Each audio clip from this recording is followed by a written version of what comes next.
Assalamualaikum warahmatullahi wabarakatuh. Salam sejahtera untuk kita semua. Om Swastiastu, Namo Buddhaya. Perkenalkan, saya Arles Parulian Opusunggu, mahasiswa S1 program PJJ Hukum Angkatan ke-7 Universitas Siber Muhammadiyah. Pada kesempatan ini saya akan menyampaikan pembahasan mengenai perlindungan hukum konsumen atas iklan yang menyesatkan, yaitu analisis kasus produk kecantikan Davina Skincare. Presentasi ini adalah salah satu syarat untuk kelulusan mata kuliah Hukum Perlindungan Konsumen yang diampu oleh dosen Bapak Dr. Muhammad Rizal SH MH. Sebagaimana kita ketahui bahwa kasus adanya iklan yang berlebih, yaitu klaim dari produk kecantikan Davina Skincare yang dituduh melakukan overclaim, di mana dari pemasaran bahan-bahan kandungan aktif seperti persentase niacinamide atau retinol tidak sesuai dengan hasil uji laboratorium yang dilakukan oleh seorang influencer Doctip. Sehingga hal ini menjadi viral, menjadi perhatian dari masyarakat dan pemerintah. Davina Skincare adalah merek kecantikan lokal asal Palembang yang didirikan tahun 2018 dan beroperasi di tingkat provinsi hingga nasional. Brand ini menawarkan berbagai produk perawatan kecantikan seperti skincare, wajah, tubuh, suplemen kolagen, obat pelangsing, produk pemutih, dan lainnya. Popularitasnya meningkat secara drastis di media sosial setelah adanya viral melalui akun @melvina_husianti tahun 2023 yang mengklaim bahwa Davina pernah meraih omset 3 miliar per hari. Data penjualan ini menunjukkan bahwa penjualan Davina telah terjual 39.004 kali di TikTok Shop dan lebih dari 100.000 kali di Shopee. Davina menjadi sorotan setelah adanya sejumlah reviewer independen atau figur publik yang membongkar adanya ketidaksesuaian antara iklan dan kandungan formula yang sebenarnya. Meski produsen tersebut telah melakukan uji laboratorium secara independen dan mengklarifikasi bahwa masalah tersebut telah dapat diselesaikan. Oleh karena itu, dari uji lab mandiri itu, mereka melaporkan kepada BPOM dan menekankan apabila terjadi kerugian material, mereka akan komitmen untuk membayar secara retur kepada masyarakat. Pemilik Davina Skincare menolak tudingan bahwa produk tersebut mengandung niacinamide. Namun, adanya hasil uji independen tersebut membuktikan bahwa klaim daripada produsen tersebut masih menjadi pertanyaan karena kandungan niacinamide yang sangat rendah itu tidak terdeteksi secara signifikan. Sehingga dapat dikategorikan adalah overclaim daripada iklan yang mana masyarakat tergiur untuk membeli produk kecantikan tersebut, namun dampaknya tidaklah signifikan kepada hasil yang dibahas. Dalam hal ini, saya akan mencoba membahas lebih lanjut mulai dari adanya kegiatan promosi yang dilakukan oleh produsen adalah merupakan komunikasi antara produsen dan konsumen dengan tujuan agar penjualan produksinya meningkat sehingga akhirnya mendapat keuntungan. Namun perlu disadari bahwa pihak yang menawarkan atau memberikan iklan harus mempunyai tanggung jawab dalam hal informasi yang disajikan dalam konteks konten produk harus sesuai dengan kenyataan. Bila hal ini terjadi, maka pihak yang bertanggung jawab adalah pengusaha atau perusahaan pengiklan karena menyangkut produk yang dijanjikan kepada konsumen tidak sesuai dengan apa yang dicantumkan. menyangkut kreativitas perusahaan periklanan atau media periklanan ternyata tidak boleh bertentangan dengan ajas-ajas etik. Apabila terjadi kebohongan, maka iklan tersebut menjadi tidak dipercaya oleh masyarakat. Dalam kasus Deviance Skincare ini, kerugian material memang produsen telah menanggulangi dengan memberikan retur sebagai dampak emosional dan psikologis kepada pihak yang merasa dipalsukan. Penggunaan overclaim dalam iklan merupakan salah satu bentuk praktik bisnis yang dilarang karena dapat menyesatkan konsumen. Khusus untuk produk kecantikan, BPOM telah mengeluarkan peraturan BPOM nomor 3 tahun 2022 tentang persyaratan teknis klaim kosmetika dan pasal 3 ayat 3 Undang-Undang Perlindungan Konsumen betapa pentingnya kebenaran dan keakuratan klaim pada produk kosmetika supaya tidak menjadi menyesatkan bagi masyarakat. Untuk mencegah supaya tidak terjadi iklan yang menyesatkan atau berlebihan atau overclaim, maka sesuai pasal 20 Undang-Undang Perlindungan Konsumen ditegaskan bahwa pelaku usaha wajib mematuhi apa yang sudah diiklankan dan apabila terjadi pelanggaran maka Badan Penyelesaian Sengketa Konsumen berwenang untuk mengambil tindakan, mengenakan sanksi administratif dan membawa pelanggar tersebut kepada pengadilan. Iklan yang memenuhi tata krama periklanan adalah yaitu iklan harus jujur dan bertanggung jawab, tidak bertentangan dengan hukum yang berlaku. Iklan tidak boleh menyinggung perasaan atau merendahkan martabat agama, tata susila, adat budaya, suku, dan golongan.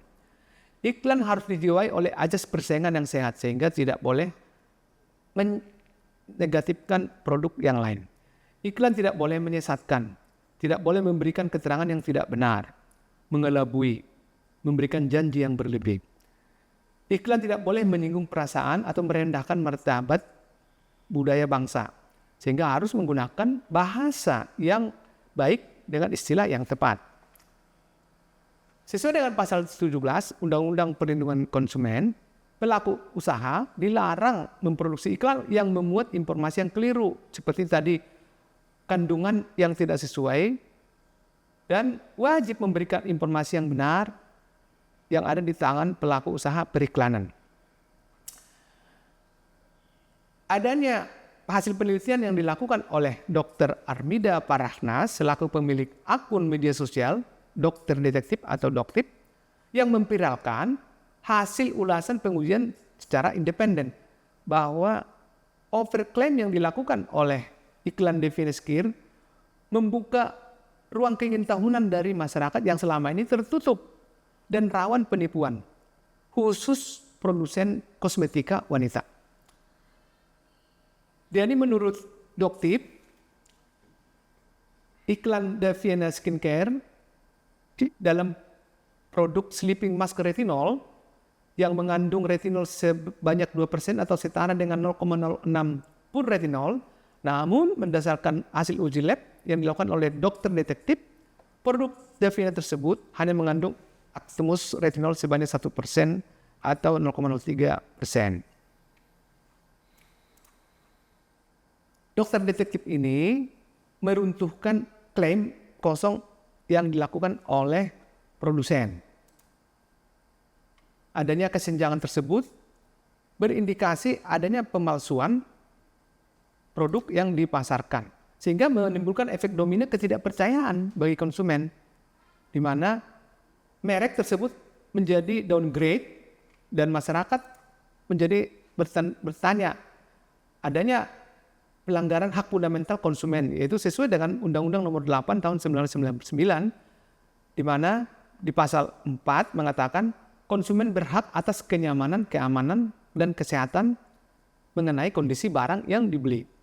Di pasal 8 dan pasal 10 melarang pelaku usaha untuk memproduksi atau memperdagangkan barang yang tidak sesuai dengan janji pada label, etiket, atau iklan, sehingga tidak boleh adanya iklan informasi yang menyesatkan. Di pasal 20, pelaku periklanan bertanggung jawab atas informasi yang disampaikan dan akibat yang ditimbulkannya. Apabila kita melihat adanya pelanggaran tersebut dari sisi pelanggaran perbuatan melawan hukum sesuai dengan pasal 1365 KUH Perdata, pertama bahwa telah terdapat cukup bukti adanya pelanggaran undang-undang. Kemudian menimbulkan kesalahan yang diakibatkan kesengajaan kelalaian dari pengusaha. Akibatnya adalah kerugian material dan imaterial, yaitu risiko kesehatan dan hilangnya rasa aman bagi masyarakat.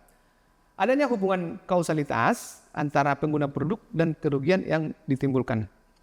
Sehingga perlu dibuktikan melalui gugatan PMH atau perbuatan melawan hukum, baik perdata atau bahkan bisa menjadi tuntutan pidana bagi produsen atau pelanggar undang-undang.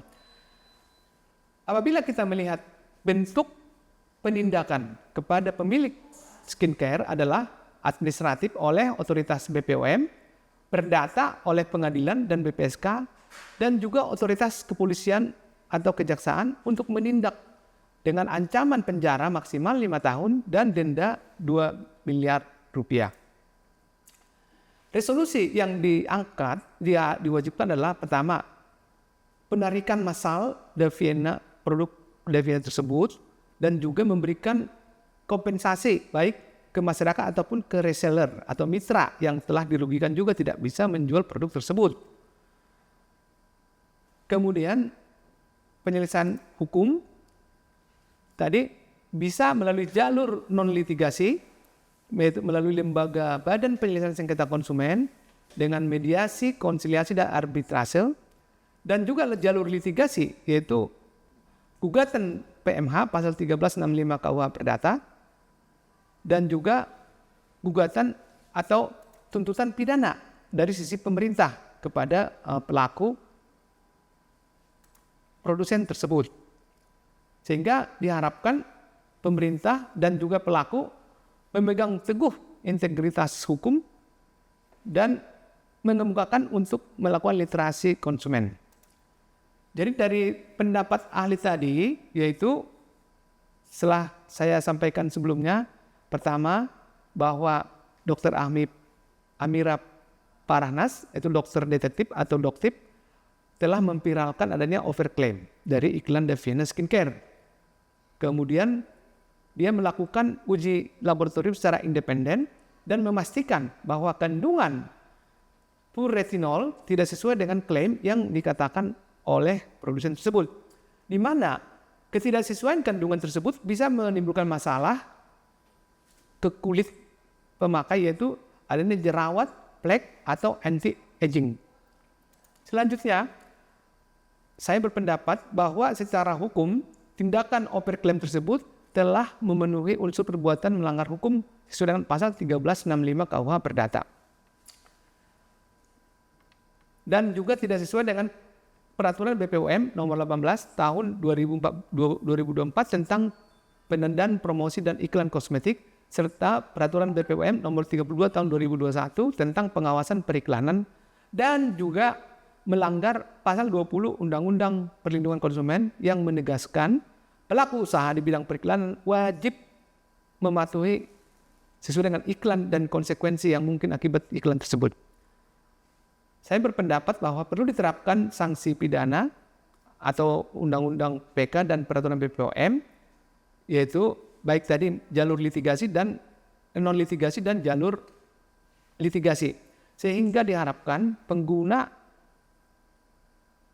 iklan tersebut bisa mendukung adanya kepatuhan terhadap Undang-Undang nomor 17 tentang kesehatan.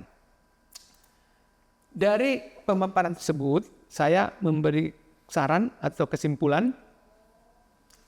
1.